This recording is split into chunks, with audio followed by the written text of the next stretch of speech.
Hi hello అండి, welcome to big TV. ఈరోజు ఒక స్పెషల్ గెస్ట్ ఉన్నాడు, ఒక డైరెక్టర్, డెబ్యూ డైరెక్టర్ అని చెప్పుకోవచ్చు. కానీ ఒక ఇద్దరు ఇండస్ట్రీలో పెద్ద తలకాయలు అంటే పెద్దవాళ్ళు అనుకోవచ్చు. ఒక పిల్లర్ లాంటి కమెడియన్ని, అసలు సక్సెస్ఫుల్ డైరెక్టర్, సక్సెస్ఫుల్ ప్రొడ్యూసర్ కావచ్చు. ఒక కమెడియన్ని వెన్నెల కిషోర్ గారిని ప్లస్ బ్రహ్మానందం గారిని ఎలా హ్యాండిల్ చేశాడు, ఎలాంటి సినిమా తీశాడు, ఈ వారమే రిలీజ్ అవుతుంది బ్రహ్మానందం. ఖచ్చితంగా ఆ సినిమా విశేషాలు ఏంటో మన డైరెక్టర్ ఆర్వీఎస్ నిఖిల్ ఇక్కడ ఉన్నాడు. హాయ్ సార్, నమస్కారం సార్. నిఖిల్ గారు, ఈ సినిమా మీకు ఎలా అవకాశం వచ్చింది ఏంటని చెప్పండి. అవకాశం యాక్చువల్లీ ఈ స్టోరీ ఎప్పుడో 2020లో రాసుకున్నానండి. దాన్ని పట్టుకుని ట్రావెల్ చేస్తున్నాను, ప్రొడక్షన్ హౌసెస్ని తిరగడము, వాళ్ళని కలవడం, వీళ్ళని కలవడం, చాలా ట్రై చేస్తూ ఉన్నాము. ఒక పాయింట్లో లాస్ట్ ఇయర్ 2023 అప్పుడు రాహుల్ యాదవ్ గారిని కలిశాను. ఆయన కలవడానికి చాలా ట్రై చేస్తూ ఉన్నాను. Because he is the person, debut డైరెక్టర్స్కి ఎక్కువ ఛాన్స్ ఇస్తూ ఉంటారనేది మంచి ఉంది కాబట్టి ఐ ఫెల్ట్ ఈయన కలవాలి ఎలాగనా. I was trying for 2 years. Finally 2023లో కలిసే అవకాశం వచ్చింది. బికాస్ ఆఫ్ అంకిత్ కొయ్య అన్న ఫ్రెండ్ ఆయ్ సినిమాలో యాక్ట్ చేశాను. అంకిత్ కొయ్య అండ్ వెంకీ అని ఒక ఆయన డైరెక్షన్ ట్రయల్స్, ఆయన కూడా ఇద్దరు కలిసి నన్ను రాహుల్ గారి దగ్గర తీసుకెళ్ళి కథను ఇలాగా ఇతను నిఖిల్ కథ బాగా రాసుకున్నాడు, ఒకసారి చదవండి అని అంటే రాహుల్ గారు చదివారు. చదివిన తర్వాత things fell in to place. అంటే ఈయన సక్సెస్ఫుల్ ప్రొడ్యూసర్, ఈయన అన్ని 3 సినిమాలు బ్లాక్ బస్టర్. ఇప్పుడు 4 కొట్టడానికి రెడీగా ఉన్నారు. ఈ 4 కొట్టడానికి మీరు ఎంతవరకు, అంటే సినిమా ఎలా అనిపించింది, అయిపోయిన తర్వాత ఆయన కాంప్లిమెంట్ ఏంటి, మీరు ఎలా అనుకున్నారు? ఆయన కాంప్లిమెంట్ అంటే ఇప్పుడు బయటికి చెప్పుకోవద్దు, కానీ he's like super happy. Cinema మేము ప్రివ్యూ చూసాము, ఒకసారి ఫ్లో అంతా చూసుకున్నాము, ఫైనల్ అవుట్ చూసుకున్నప్పుడు తక్కువ మంది చూస్తూ, అంటే మేము లిమిటెడ్ పీపుల్ చూస్తాం, ఇంపార్టెంట్ పీపుల్ చూస్తాం కాబట్టి when we were watching the film మాకు తెలుసు సినిమా ఎలాగైనా, మేము ఇప్పటికి 1000 సార్లు చూస్తాం. సో మాకు ఇక్కడ కామెడీ, ఇక్కడ జోక్ ఉంది, ఇక్కడ జోక్ ఉంది, రాసుకున్నప్పుడు వచ్చే నవ్వు చూసినప్పుడు రాదు. ఇంకా అక్కడ నుంచి ఇక్కడ ప్రాసెస్లో 1000 సార్లు అయిపోయింది సినిమా మాకు. కానీ కొన్ని చోట్ల ఇంకా నవ్వు వస్తుంది, నవ్వుతున్నాం. అరే మనం రాసింది మనం ఎన్నోసార్లు చూసినా నవ్వు వస్తుంది, ఫన్ కుదురుతుంది, ఎమోషనల్ సీక్వెన్సెస్ బాగా కుదురుతున్నాయి, ఎవ్రీథింగ్ ఈజ్ వర్కింగ్ అవుట్ అని కాన్ఫిడెన్స్ స్ట్రాంగ్గా బిల్డ్ అయింది. Like everything fell in to place. అంటే ఇప్పుడు రాహుల్ యాదవ్ గారు మోస్తరుగా ఒప్పుకోరు. అవును. అంటే ఇండస్ట్రీలో ఈయన దగ్గరికి వెళ్ళిన డైరెక్టర్ కూడా, ఇప్పుడు గౌతమ్ తిన్నర్ కావచ్చు, మిగతా డైరెక్టర్లు కూడా కావచ్చు, ఒక హై ప్లేస్కి వెళ్ళారు, పెద్ద హీరోలతో కూడా చేస్తున్నారు. మీరు ఈయన ఒప్పుకోవడానికి ఏం చెప్పి ఒప్పించారు రాహుల్ యాదవ్ గారికి? అంటే ఆయన బౌండెడ్ స్క్రిప్ట్ లేదైతే ఒప్పుకోడు. అవును. అంటే బౌండెడ్ స్క్రిప్ట్ రాశారా, లేకపోతే ట్రావెల్ అయ్యారా 1 year తనతో? లేదు, బౌండ్ స్క్రిప్ట్ క్లియర్గా ఉందండి. నేను ఫస్ట్ ఎప్పుడైనా కానీ బౌండ్ రాసేసుకుంటాను. ఎందుకంటే ఒక ఐడియా ఉందండి అని చెప్పడం కంటే ఆ ఐడియా ఏంటి, అది ఎలా అనుకుంటున్నాను. And I believe, personally I believe, ఒక సీన్ అంటే సీన్తో పాటు డైలాగ్స్, ద కాన్వర్జేషన్స్ బాగుండాలి. ఒక ఇద్దరు మనుషులు మాట్లాడుతూ ఉంటే మనకి ఏదో అలాగా వినడానికి బాగుండేలా కాకుండా మనం మాట్లాడుతున్నట్టు ఉండాలి, కానీ వినడానికి బాగుండాలి అన్నట్టు. అంటే ఈ మనం రైమింగ్స్ అంటాం, ఆ వర్డింగ్స్ కాకుండా మనం మాట్లాడుతున్నప్పుడు ఎంత బాగుంటుంది. కొంతమంది మాట్లాడితే వినబుద్ధి అవుతుంది. ఇప్పుడు ఫర్ ఎగ్జాంపుల్ త్రివిక్రమ్ గారు, వీళ్ళు మాట్లాడుతుంటే ఇంకా వినాలనిపిస్తూ ఉంటుంది. సో అలాగా మనం ఇద్దరు మనుషులు మాట్లాడుకుంటే వినడానికి బాగుండాలి అనే కాన్సెప్ట్లోని కాన్వర్జేషన్స్ ఏవైతే ఉన్నాయో మంచిగా రాసుకోవడం నాకు ఇష్టం. మీ నేటివ్ ప్లేస్ ఎక్కడ చదివారు? పుట్టి పెరిగిందంతా ఇక్కడేనండి, హైదరాబాద్. మీ ఫ్రెండ్స్ అందరు ఇక్కడ? అంతా ఇక్కడే. నాన్నగారిది శ్రీకాకుళం, నేనంతా పుట్టి పెరిగిందంత ఇక్కడే. మొత్తం ఇక్కడ. ఎవరి దగ్గర చేశారు ఇంతకుముందు గతంలో? ఇంతకుముందు చేయడం నేను ఫస్ట్ 2016 ఆ టైంలోని ఉషా కిరణ్ మూవీస్లోని రాజ్ చాన్వేల్ గారు ఉండేవారు. ఓకే. ఆయన దగ్గర ఫస్ట్ నేను స్టార్ట్ అయ్యాను యాజ్ అ రైటింగ్ సైడ్లోని. దాని తర్వాత కొన్ని సీరియల్స్కి వాటికి వర్క్ చేశాను, ఒక 2-3 కొన్ని వాటికి కో డైరెక్టర్, రైటర్గా. After that I was trying after that ఇదేంటి ఒక మూవీకి ఏడీగా చేస్తూ ఉన్నాను. దాని తర్వాత ఆర్జీవీ గారి దగ్గర కొన్నాళ్ళు అక్కడ వర్క్ చేశాను. అండ్ మధ్యలో రైటింగ్ సైడ్ వెళ్ళిపోయి కొన్ని మూవీస్కి రైటింగ్ చేస్తూ ఉన్నాను, వెబ్ సిరీస్ ఒక దానికి రైటింగ్ చేశాను. ఈ ప్రాసెస్ అవుతున్నప్పుడు స్టోరీ ఎప్పటి నుంచో ఉన్నాయి, అంటే స్టోరీస్ ఉన్నాయి, ముందుకు పుష్ చేయాలి, కానీ డైరెక్షన్ అంటే అంత ఈజీ కాదు. అవును.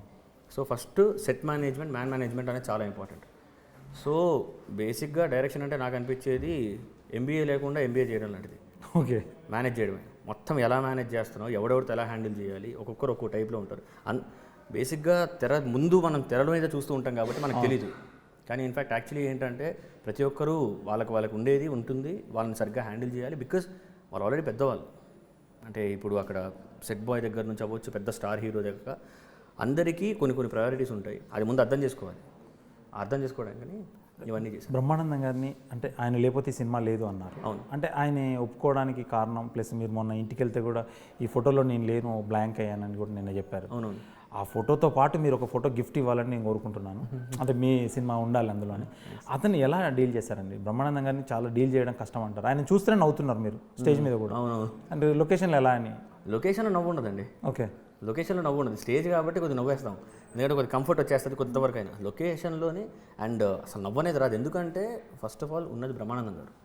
ఆయన అంటే అసలు ఎన్నో ఏళ్ళగా ప్రేమ పిచ్చి బాధలో ఉంటే బ్రహ్మానందం గారే కావాలి. ప్రశాంతంగా ఉండాలన్నా బ్రహ్మానందం గారు కావాలి, ఫ్రెండ్స్తో కూర్చొని మంచిగా ముచ్చట్లేస్తున్నా బ్రహ్మానందం గారు కావాలి, దేనికైనా ఆనే కావాలి. అంటే తెలియకుండా ఒక part and parcel of every one's life. ఆయన ప్రతి ఫ్యామిలీలో ఒక పార్ట్ ఆయన. సో అలాంటి మనిషి ఇప్పుడు నేను ఆయన కలవడం అనేది ఫస్ట్ నాకు మెయిన్. ఆయన సినిమా ఒప్పుకోవడం నాకు సెకండ్ మెయిన్. ఆయన ఒప్పుకోకపోతే ఈ సినిమా లేదు అనుకున్నాను. సెట్లోని మాత్రం నవ్వు లేదు. అక్కడ ఫస్ట్ షార్ట్ కరెక్ట్గా రెడీ అవుతుందా లేదా, సార్ వచ్చినప్పుడు అంతా క్లియర్గా ఉండాలి.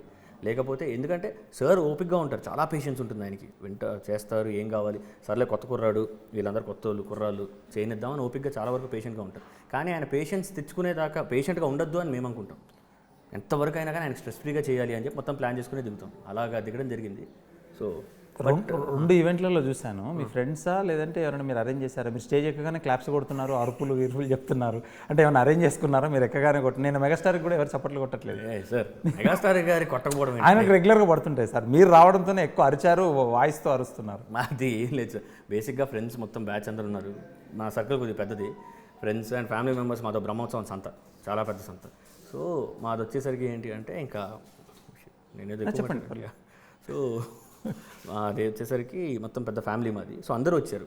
సో వాళ్ళకి ఏంటంటే నిఖిల్ అనే పాయింట్ ఆఫ్ వ్యూలో వాళ్ళు ఎక్సైట్ అవ్వడమే తప్ప డబ్బులు పెట్టి అరేంజ్ చేయలేదంట. అంత అసలు మామూలుగా అందరూ షాక్ అయ్యారు. అంటే ఏంది మీరు వస్తుంటే క్లాప్స్ కొట్టేస్తున్నారు? నేనే అయ్యానండి. నేను తర్వాత బాబు. మీరు ఒక మాట కూడా అన్నారు, నేను నా వెనకాల ఉన్నారు పెద్దవాళ్ళు, ఇన్ని రోజులు వెనకాల నుండి చూశానండి. దాని గురించి ఎంత రియాక్ట్ అయ్యారు? అది నిజమే కదండి. ఇప్పుడు బేసిక్గా వాళ్ళ కోసం టికెట్ తగాల్సిందే, థియేటర్కి వెళ్ళాల్సిందే. ఫస్ట్ ఇప్పుడు చిరంజీవి గారు కానీ బ్రహ్మానందం గారు కానీ ఇప్పుడు పర్సనల్గా సినిమాకి వెళ్ళేది అరవడానికి, వాళ్ళ సినిమాకి వెళ్ళేది ఎంజాయ్ చేయడానికి. ఫస్ట్ కేక రావాలి, కేక రాకపోతే సినిమా వద్దు. ఎంజాయ్ చేయాలి సినిమాని. అలాగా ఎంజాయ్ చేయడానికి కారణమైన మనుషులు ఎప్పుడు ముందు చూసి ఎంజాయ్ చేస్తుంటాను. ఇప్పుడు వెనకాల ఉండి నా మాటలు వింటున్నారంటే ఫస్ట్ అక్కడే బ్లాంక్. నిన్న ఒక మాట మీరు చెప్పారు, మీ మామయ్య శంకర్దాద ఎంబీబీఎస్కి టికెట్ తీసుకొచ్చాను. మీ మామయ్య నిన్న వచ్చాడు ఆ ఈవెంట్కి? మామయ్య రాలేదు, ఆయన వైజాగ్లో ఉన్నారు. మరి చిరంజీవి గారిని ఎందుకు చూపించలేదు ఆయనకి దగ్గర? ఆయనకు చెప్పాను కానీ కుదరలేదు ఆయనకి. ఓకే, ఆయన అయితే కొంచెం ఎగ్జైట్ అయ్యేవారు కదా. ఇంకా మీ అమ్మ నాన్నల గురించి ప్రతి ఈవెంట్లో వాళ్ళ గురించి పాపం థ్యాంక్స్ చెప్తున్నారు. అది వాళ్ళ గురించి ఏం చెప్పండి? మామూలుగా సినిమా మిమ్మల్ని ఎందుకు రానిచ్చారా, వాళ్ళు ఏమన్నా ప్రెజర్ పెట్టి వద్దన్నారా సినిమా ఇండస్ట్రీ? అది యాక్చువల్లీ వాళ్ళు full constant support. Intermediate second year అయిన తర్వాత చెప్పా, ఇలాగా నా చిన్నప్పటి నుంచే గోల్ ఇదే. చెప్పాను ఇంకా ఇదే సినిమాల్లోకి వెళ్దాం అనుకుంటున్నాను. నాకు నాన్నగారు ఏమో ఓకే అని ఆలోచిస్తున్నప్పుడు స్టోరీ చెప్పా, అప్పటికి రాసిన స్టోరీస్లో ఒకటి. హీ వాజ్ ఎక్సైటెడ్, ఓకే ఏదో చేస్తాడు. ఇంకా పుష్ చేయడం మొదలుపెట్టారు ఆయన కూడా. ఓకే మీరు చేయి, నువ్వు చేసేది చేయి, మేము చూసుకుంటాం.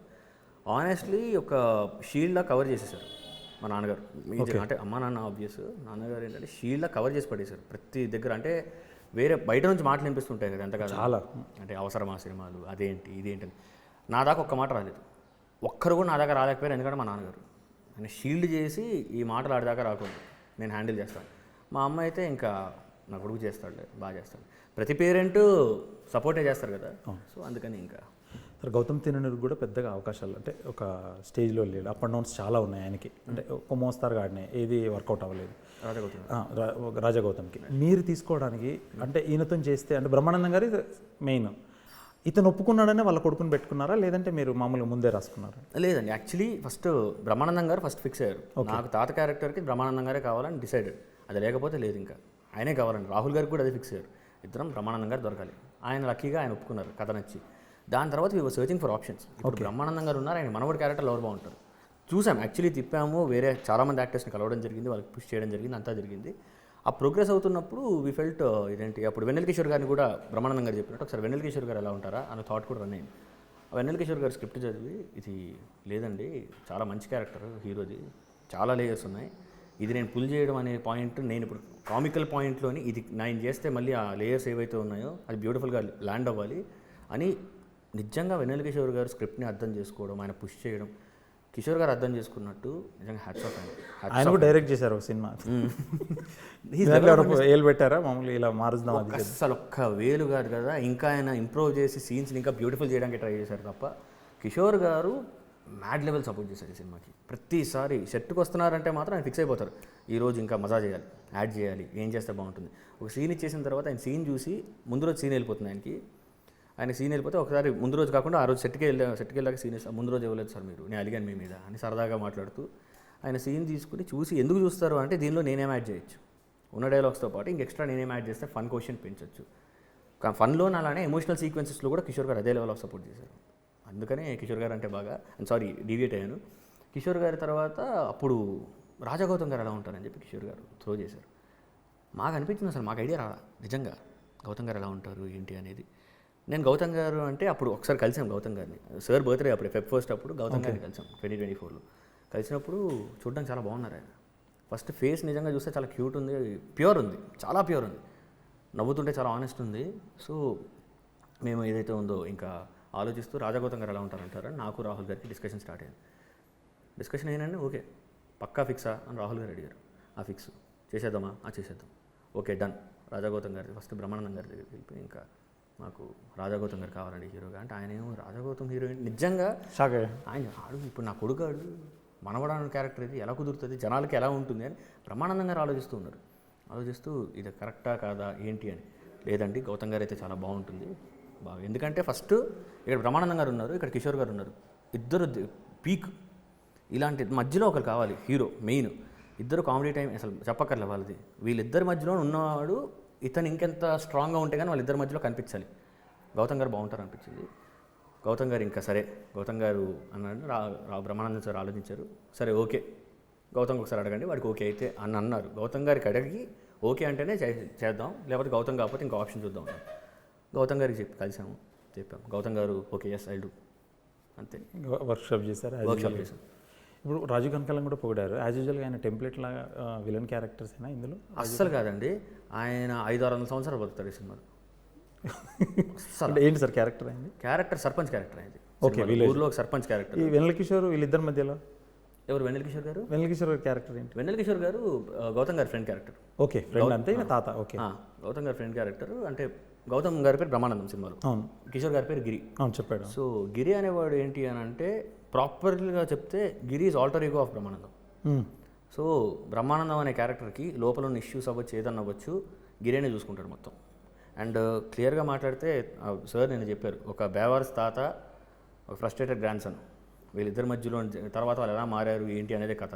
ఈ సినిమా మొత్తంలో కరెక్ట్గా మాట్లాడితే 0.1% కూడా నెగిటివ్ క్యారెక్టర్ కాదు. అంటే మనిషిలో ప్రతి ఒక్కరు చిన్న కన్నింగ్నెస్ అవి ఉంటాయి, ఎక్కడ 1% కూడా నెగిటివ్ లేకుండా ప్యూరెస్ట్ మంచి క్యారెక్టర్ ఎవరు? గిరి కిషోర్ గారు. అందరిలో మంచి వాళ్ళు ఆయన ఈ సినిమాకి. ఈ స్టోరీ ఇన్స్పిరేషన్ ఎక్కడి నుంచి? ఇన్స్పిరేషన్ లైన్ దొరకదు. స్వదేశ్ అండి.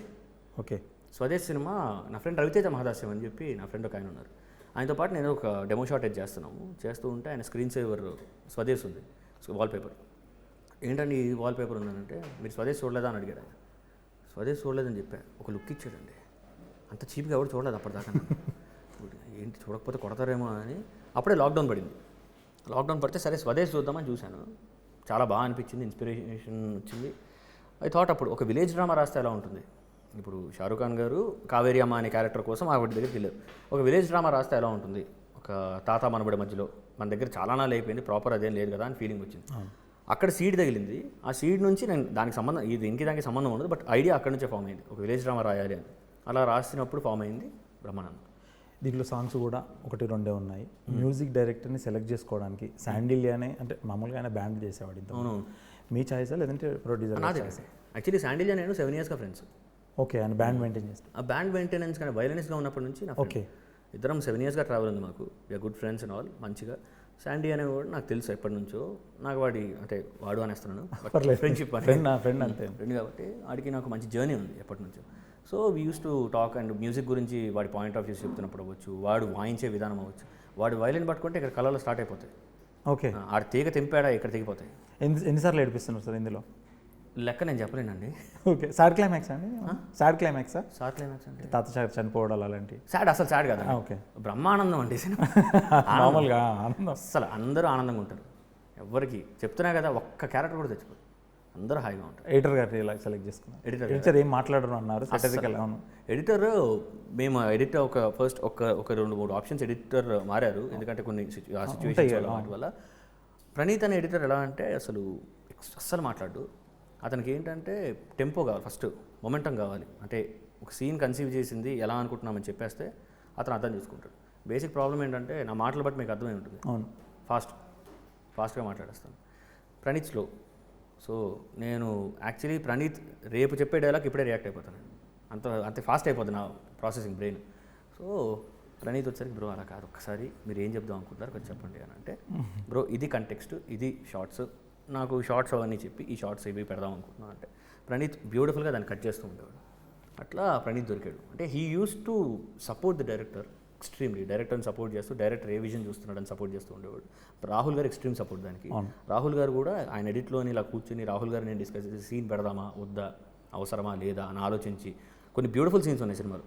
అవి సినిమా ఫ్లోకి అంత మంచి సీన్ అయినా కానీ సినిమా ఫ్లోలోనే వెళ్ళనిద్దాం అని అనుకుని మాకు ఇష్టమైన సీన్లు కూడా కొన్నిసార్లు ట్రిమ్ చేయాల్సి వచ్చింది. అవి చాలా బాగుంటాయి. బట్ సినిమా ఫ్లోకి ఎందుకు ఫ్లో కరెక్ట్గా ఉంటుంది. ఫుల్ రన్ టైం ఎంత? రన్ టైం 2 hours 28 minutes అండి. Okay, 2 hours 28 with rolling titles and అంతా కలిపి. ఈ దివ్య ప్రభాకర్ని కూడా బాగా పోయిటాడు బ్రహ్మానందం గారు స్టేజ్ మీద. ఆమె రోల్ ఏంటి మామూలుగా, ఎందుకు ఆమెను చూస్ చేసుకోవడానికి? అంటే యాక్చువల్లీ రాశి అనే క్యారెక్టర్ సినిమాకి చాలా ఇంపార్టెంట్ తను కూడా. ఎందుకంటే ఇన్ఫ్యాక్ట్ తాత మనవడు కలవడానికి కారణం తనే. సినిమాలో ఫస్ట్ టైం కలిసేది తాత మనవడు కలిసి సినిమాలో 18 ఏళ్ళు అయిపోతుంది. ఓ ఓకే. సో ఒక తాత మనవడు కలిసి 18 ఏళ్ళు అయిపోయింది. ఇప్పుడు మళ్ళీ మనవడు కలిసాడు తాతని, ఆ అమ్మాయి కల్పిస్తుంది. సో తను ఏంటి అని అంటే ఆ క్యారెక్టర్ బ్రిడ్జ్ మొత్తం ఫ్యామిలీకి. ఇప్పుడు మొత్తం ఫ్యామిలీలో ఒకరు ఉంటారు, వాళ్ళు ఏంటంటే అందరినీ గ్యాదర్ చేయడానికి ట్రై చేస్తారు. వాళ్ళు మాత్రం ఎప్పుడు దెబ్బలు తింటారు అందరినీ గ్యాదర్ చేయడం వల్ల. ఈ అమ్మాయి తిట్లు కాస్తుంటుంది వాళ్ళ నాన్న నుంచి, అన్నయ్య నుంచి, ఇది ఏంటి తాత నుంచి. ఆ అమ్మాయి కాస్తూ ఉంటుంది మాటలు. తనకేంటి అందరూ కలిసి ఉండాలని ఒకటి ఉంటుంది తనకి. సో అందుకనే చాలా తన క్యారెక్టర్ వచ్చి అంత బ్యూటిఫుల్గా వచ్చింది. అండ్ ఎక్కువ సీన్లు బ్రహ్మానందం గారితో ఉన్నాయి, ఓకే, మనవరాలు కాబట్టి. బ్రహ్మానందం గారు ఆ అమ్మాయి నాకు ఇంకా గుర్తు సార్. ఆ అమ్మాయి పర్ఫార్మెన్స్ ఏదైతే ఫస్ట్ డే షూట్ చేశాను ఒక సీక్వెన్స్. ఆ షూట్ చేసిన రోజు మధ్యాహ్నం పిలిచారు బ్రహ్మానందం గారు నాకు వ్యాన్కి, క్యారవాన్లోకి పిలిచి, ఆ అమ్మాయి దివిజ ప్రభాకర్ గారు కూతురు కదా అంటే, అవును సార్ అంటే, అంత బాగా చేస్తుందండి. ఆయన అంత పెద్ద స్టార్ ఆయన, అంత బాగా చేస్తుందండి. ఇలాంటి వాళ్ళు ఉంటే మాత్రం చాలా బాగా మనం కూడా ఆనందంగా ఉంటుంది, తృప్తి వస్తుంది. మనకు కూడా కాన్ఫిడెన్స్, మనకు కూడా పుష్ చేసుకోవాలని మనం చేయాలనిపిస్తుంది. అంత అద్భుతంగా చేస్తుంది ఆ అమ్మాయి, వెరీ గుడ్ అని. ఫస్ట్ డే ఆ అమ్మాయితో చేసిన ఒక్క సీక్వెన్స్ చూసి ఆయన చెప్పారు. So she is very important also. ఇంకెవరున్నారు సార్ ఇందులో మెయిన్ క్యారెక్టర్? ఇందులో మెయిన్ క్యారెక్టర్స్ సంపత్రాజ్ గారు ఉన్నారు, ఈజ్ అన్ ఇంపార్టెంట్. ఈయన రఘుబాబు గారు క్యామియో చేశారు. అండ్ ప్రియా వడ్లమణి గారు ఉన్నారు, ఐశ్వర్య హోలకల్ గారు ఉన్నారు, వాళ్ళు చాలా ఇంపార్టెంట్. ప్రియా వడ్లమణి గారు హీరోయిన్గా చేశారు గతంలో. ఇందులో హీరోయిన్ క్యారెక్టర్ అయినా వేరే ఇచ్చారు? ఇందులో హీరోయిన్ అండి, ఇందులో కూడా హీరోయిన్, ఐశ్వర్య కూడా హీరోయిన్, ఇద్దరు హీరోయిన్సే. సో బేసికలీ తారా అనే క్యారెక్టర్ ప్రియాది, తను సిటీ వరకు ఉంటుంది, సిటీ పోర్షన్స్ అంతవరకు తారా అని తన క్యారెక్టర్ ఉంటుంది. విలేజ్కి వెళ్ళిపోయిన తర్వాత మొత్తం ఐశ్వర్య ఉంటుంది.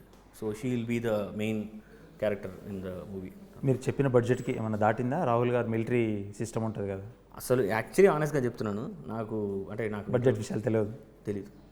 ఒక్కసారి కూడా ఆయన బడ్జెట్ గురించి మాట్లాడలేదు. రాహుల్ గారు ఒక్కసారి బడ్జెట్ గురించి నన్ను పిలవలేదు, నేను ఆయనతో ఇప్పుడు మాట్లాడలేదు. సో సినిమా బడ్జెట్ గురించి మాట్లాడకుండా నువ్వు సినిమా చేయని వదిలేదు నాకు ఆయన. సో బట్ కరెక్ట్గా పిన్ పాయింట్గా షూటింగ్ డేస్ని క్లియర్గా చేసుకుని 43 daysలో సినిమా ఫినిష్ చేసేసాం. ఓకే, అంటే ఈ షూటింగ్ టైంలో వీళ్ళిద్దరు ఉన్నారు, మేనేజ్ చేయడం కష్టం కాలే? కిషోర్ గారు బ్రహ్మానందం గారిని ఇద్దరు ఉంటే మామూలుగా సెట్లోనే నవ్వుతుంటాం కొన్ని సీన్స్కి, దాన్ని మీరు మేనేజ్ చేయడం, ఎలా ఎంజాయ్ చేయడం అనేది జరిగింది అక్కడ? మేనేజ్ చేయడం అంటే ఫస్ట్ ఏం లేదు, ప్రెప్ అయిపోయి వెళ్ళిపోవడం. హాయ్ సార్ ఇదిగోండి సీన్ అని చెప్పి ఇలాగ మాట్లాడుతుంటే కిషోర్ గారు ఓకే ఆల్రెడీ సీన్ చూసేస్తారు, okay sir scene okay yeah cool. Brahmanandam sir ఏమో సీన్ ఒకసారి చెప్పినా అంటారు. ఆయన ఇద్దరు టూ మచ్ టైమింగ్ పట్టుకోవడానికే పిచ్చెక్కిపోతుంటుంది. అవును, వీళ్ళిద్దరు టైమింగ్. ఇన్ఫ్యాక్ట్ ఇంకా గౌతమ్ గారిని మీరు చూడలేదు కాబట్టి మీరు ఇంకా చూస్తారు కాబట్టి, గౌతమ్ గారి టైమింగ్ ఈ సినిమాలోని, గౌతమ్ గారి కామెడీ మరీ ఓవర్గా ఉండొచ్చేమో, వాళ్ళిద్దరు కూడా డామినేట్ చేసేస్తారు. ఆయన మెచ్యూర్ అయ్యాడంటారా ఈ సినిమా? మెచ్యూర్ అవ్వడం అసలు అది ఆయన ఎప్పుడో మెచ్యూర్ అయ్యారు, వాడలేదంతే. ఓకే, ఆయన యూజ్ చేసుకోలేదు. ఆయన వేరే లెవెల్ టైమింగ్తో కొట్టుకెళ్ళిపోతుంటాడు ఆయన సినిమాలోని. కొన్నిసార్లు అంటే పెద్ద మాట మళ్ళీ కోపం అంటే బ్రహ్మానందం గారు చాలా హ్యాపీగా ఫీల్ అవుతారు, కిషోర్ గారి క్లోజ్ ఫ్రెండ్ ఆయన హ్యాపీగా ఫీల్ అవుతారు. వీళ్ళిద్దరిని కూడా కొన్ని సీక్వెన్సెస్ ఆయన డామినేట్ చేసేస్తుంటారు. ఓకే, దంచి పడేస్తారు ఆయన. దంచడం అంటే అసలు టప్ అసలు ఆయన ఎక్స్ప్రెషన్, హైపర్నెస్, స్క్రీన్ వైబ్రెంట్ ఉంటుందండి రాజా గౌతమ్ గారు. ఇలాంటి సినిమాలకు ఇంటర్వెల్ బ్రేక్ చేయడం చాలా కష్టం. ఏం పరిస్థితి, ఏం చేయాలి? ఇంటర్వెల్ బ్రేక్ మ్యాండేటరీ ఈ సినిమాకి. ఈ సినిమాకి మ్యాండేటరీ. మీరు ఎక్కడ బ్రేక్ ఇవ్వాలంటే ముందు రాసుకున్నారా, చూసిన తర్వాత బ్రేక్ ఇచ్చారా? నేను ఫస్ట్ టైమింగ్ యాక్చువల్లీ ఈ స్టోరీ ఐడియా ఫామ్ అయింది నాకు ఇంటర్వెల్ నుంచి. ఓ బ్యాక్ వెళ్ళారా? ఇంటర్వెల్ ఐడియా రాసుకుని దాని తర్వాత సెకండ్ హాఫ్ ఫిల్ చేసి, దాని తర్వాత సెకండ్ హాఫ్కి తగ్గట్టు ఫస్ట్ హాఫ్ ఫిల్ చేసుకుని అలా ఫామ్ చేసిన స్టోరీ. ఓకే, ఇంట్లో వాళ్ళు చూసారా సినిమా ఇది? ఇంట్లో వాళ్ళు ఎవరు చూడలేదండి. మీ వాళ్ళు ఎవరు చూడలేదు? బ్రహ్మానందం గారు చూసారా? ఆయన చూసారు, అంటే డబ్బింగ్ అలాగా వాటిలో చూసారు. మొత్తం సినిమా ఫుల్ లెంత్గా డబ్బింగ్లోని కొన్ని సీక్వెన్సెస్ చూసి ఆ సీన్ చూసి ఆయన చూసారు సినిమా. అంటే ఈ 14వ తారీఖు దీని మీదనే ఎక్కువ ఆశలు ఉన్నాయని చెప్పేసి మెగాస్టార్ గురించి గారు చెప్పండి. ఆయన పిలవగానే వచ్చాడు గెస్ట్గా. మెగాస్టార్ గారు ఆయనది 40 ఏళ్ళ చరిత్ర అండి. అవును, ఆయన గురించి మనం మాట్లాడే అర్హత ఈ కూడా లేదు. ఇంటర్వ్యూ సరిపోదు ఫస్ట్. సరిపోదు. అవును, 40 ఏళ్ళ చరిత్ర గురించి మాట్లాడాలంటే ఈ ఇంటర్వ్యూ ఇంకో 30 ఇంటర్వ్యూలు. అంటే మీరు వచ్చినందుకు నిన్న ఆయన కొంచెం పొగిడారు. మీ ఈవెంట్కి వచ్చినందుకు కూడా కొన్ని కారణాల వల్ల ఆయన ఇప్పుడు ఇబ్బందులు పడుతున్నారు ఇవాళ. ఏమైందండి? అంటే నిన్న కొంచెం మాట్లాడడం వల్ల ఆడపిల్లల గురించి, నెక్స్ట్ వేరే విషయాల గురించి మాట్లాడడం వల్ల ఈ రోజు కొంచెం ట్రోలింగ్ గురవుతూ పాపం బాగా ఇబ్బందులు పడుతున్నట్టు సోషల్ మీడియాలో. ఐడియా లేదు నాకు ఇది. అంటే మీరు చిరంజీవి గారి గురించి చెప్పండి. మామూలుగా ఆయన రావడం వల్ల చిరంజీవి గారు రావడం అనేది ఫస్ట్ బిగ్గెస్ట్ బ్లెస్సింగ్. ఎందుకంటే చిరంజీవి గారు చెప్పాం కదా, బేసిక్గా సెలబ్రేట్ చేసుకోవాలంటే చిరంజీవి గారి సినిమా స్టార్స్లో ఇంకా ఆయన ఉన్న రేంజ్ వేరే. సో ఆయన కోసం సెలబ్రేషన్ కావాలి, ఆయన సినిమా టికెట్ దొరికితే చాలు ఆయన అనే టైప్లో ఉండింది. ఆయన వచ్చారు. నాకు ఇంకా నిన్ననే జరిగింది, నా పక్కన రాజీవ్ కనకాల గారు కూర్చున్నారు. మన టీవీ స్క్రీన్ ఉంది కదా అక్కడ, display screen, audio function pre release ఈవెంట్లో ఏదో నడుస్తుంది, స్లైడ్స్ నడుస్తున్నాయి. సడన్గా చిరంజీవి గారు బొమ్మ పడింది. ఆయన వాక్ చేసుకుంటూ వచ్చేది. గట్టిగా నేను అరిచేశాను. నేను ఆ టైంలో ఆయన వస్తున్నారన్న విషయం తెలిసి నాకు, కానీ ఆయన స్క్రీన్ మీద కనిపించారు, నేను అరిచేశాను.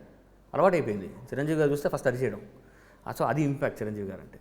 అలాంటి మనిషి ఇప్పుడు వచ్చి నిఖిల్ అనే పేరు మాట్లాడి, ఆయన యంగ్ డైరెక్టర్ అని చెప్పి షేక్ హ్యాండ్ ఫస్ట్ ఆయన కలవడానికి వెళ్ళినప్పుడు షేక్ హ్యాండ్ ఏదైతే ఉందో, అవును ఇటు చూడాలి నాకు తెలియట్లా, ఇటు చూడాలి ఇట అట. మీరు కెమెరాకి చూడాలా? పర్లేదు, చూసినా పర్లేదు. సో అలాంటి మనిషి ఇప్పుడు ఫస్ట్ టైం ఆయన దగ్గరికి వెళ్ళి, సార్ హాయ్ సార్ నిఖిల్ డైరెక్టర్ని అని అంటే గుడ్ అని షేక్ హ్యాండ్ ఇచ్చి ఫస్ట్ ఆయన కళ్ళు చూశాను. ఇంకంతా అక్కడ నుంచి మాట కట్ ఇంకా నేను ఆ బ్లాంక్లో ఉండిపోయి నా కళ్ళు చూసి ఏంటి అసలు. అండ్ చిన్నప్పటి నుంచి నాన్నగారు వీళ్ళందరూ, నేను ఇప్పుడు ఇంద్రా సినిమా నుంచి నాకు తెలిసిన జనరేషన్ ప్రాపర్గా, దాని ముందు ఆయన సాధించింది ఏదైతే ఉందో ఇంకా ఇంద్రా అప్పుడు కూడా అదే కంటిన్యూ అవుతుంది లెగసీ. ట్రాఫిక్ జామ్ తెలిసింది కదా నాకు. ట్రాఫిక్ జామే నాకు ఇప్పటికీ మర్చిపోలేను నేను. ఆ traffic jam 2.5-3 hours cinema release అప్పుడు ఆగిపోతుందా, అది బ్లాంక్. నేను అలా గుర్తుండిపోయింది ఆ మెమరీ. ఇంకా అంటే ఇది చాలా పెద్ద మాట అయి ఉండొచ్చు, కానీ అప్పటిదాకా పిల్లాడిని కదా, అప్పటిదాకా ఏంటి మనకి సెలబ్రేషన్, మనకు ఊర్లో జాతరలు పండుగలు జరిగినప్పుడు జనాలందరూ కలిసి ఫుల్ సెలబ్రేట్ చేస్తారు ఆ దేవుళ్ళకి. అది నేను చూసింది ఊర్లోనే సంక్రాంతికి లేకపోతే పండుగలకి. అలాంటిది ఫస్ట్ టైము ఒక థియేటర్ దగ్గర జాతర ఉంది అంటే, నాకు ఇప్పుడు అప్పటిదాకా దేవుళ్ళు వీళ్ళకి జాతరలు చూసాం, కానీ ఒక హీరోకి ఈ లెవెల్ ఆఫ్ సెలబ్రేషన్ ఉంటుంది అని అర్థమైంది చిరంజీవి గారి వల్ల. అందుకే బ్రహ్మానందం సినిమా గురించి ఏం చెప్పదలుచుకుంటారు మా ఆడియన్స్కి? బ్రహ్మానందం సినిమా గురించి సింగిల్ లైన్లోనా? బ్రహ్మానందం గారు అంత అద్భుతంగా ఉంటుంది. ఓకే, బ్రహ్మానందం గారు ఖచ్చితంగా నవ్వించే విధంగా ఉండాల్సింది. నవ్వించేది ఉంది, ఏడిపించేది ఉంటుంది. ఫైనల్గా సినిమా మాత్రం ఒక కైండ్ ఆఫ్ సాటిస్ఫాక్షన్ అయితే తీసుకొస్తుంది. మన చుట్టూ ఉన్న ఫ్యామిలీ మెంబర్స్ గుర్తొస్తారు. ఓహో ఈడు మా బాబాయ్రా, ఈడు మా మామ, ఇదిగో మా బావ. అంటే ఇప్పుడు సీతమ్మ వాకిట్లో చూసి మేము అనుకుంటుంటాం ఆ క్యారెక్టర్లు చూసి, సీతమ్మ వాకిట్లో సినిమా చెట్టు రావు రమేష్ గారిని చూసి, మహేష్ బాబు గారిని చూసి, లేకపోతే తెనకల భరణి గారిని చూసి, ఇదిగో మా బాబాయ్ ఆ మామ అరే దొబ్బుతాడు రా బాబు మా మామ, ఇలా అనుకుంటుంటాము. సో ఇప్పుడు ఈ సినిమా చూస్తున్నప్పుడు ఆ క్యారెక్టర్స్ చూస్తే మీకు ఎవరో ఒకరు గుర్తొస్తుంటారు, మన ఫ్యామిలీ రిజంబ్లెన్సెస్ ఉంటాయి. సో ఆ కైండ్ ఆఫ్ ఈ వ్యాలంటైన్ డే లాఫింగ్ డే అవ్వాలనుకుంటున్నాను. తప్పకుండా అండి, బజరంగ్ లాల్ దొరకపోతే చాలా లాలు నవ్వుకుంటారు. ఖచ్చితంగా ఇది నిఖిల్ గారు చెప్పిన విషయాలు. ఖచ్చితంగా February 14th రిలీజ్ అవుతుంది. ఈ వ్యాలంటైన్స్ డే సందర్భంగా మీరందరూ వెళ్ళి మీ ఫ్యామిలీస్తో వెళ్ళి, మీ లవర్తో వెళ్ళి ఖచ్చితంగా ఈ సినిమా మీ నియరెస్ట్ థియేటర్లో చూసి ఖచ్చితంగా మీ లాఫింగ్ డే అవ్వాలని చెప్పేసి, అందులో ఏడుపు అన్ని రకాల అంటే నవరసాలు ఉన్నాయని చెప్తున్నారు. బ్రహ్మానందం గారిని చూస్తేనే నవ్వు వస్తుంది. చాలామంది ఆయనని ఎవరు ఇన్వెంట్ చేశారని కూడా చిన్నపిల్లలు ఇప్పటికీ అడుగుతుంటారు. ఖచ్చితంగా ఆయనని ఇన్వెంట్ కాదు, ఆయన హ్యూమనే. కాకపోతే ఆయన టైమింగ్, ఆయన కామెడీ, ఖచ్చితంగా ఆయన ఒక లెజెండ్ అని చెప్పుకోవచ్చు. ఎందుకంటే ఆయన తర్వాత రీప్లేస్ చేసేది టాలీవుడ్లో ఎవరు లేరని కూడా చెప్పుకోవచ్చు. ఖచ్చితంగా ఆయనతో ఒక లెజెండరీతో సినిమా తీశాడు మన నిఖిల్. ఖచ్చితంగా ఈ సినిమా తనకి ఆల్ ద బెస్ట్ చెప్తూ, ఖచ్చితంగా ఈ సినిమా ఒక బిగ్ హిట్ అవ్వాలని చెప్తూ, మీ big TV please subscribe. For more videos like this, subscribe Big TV channel.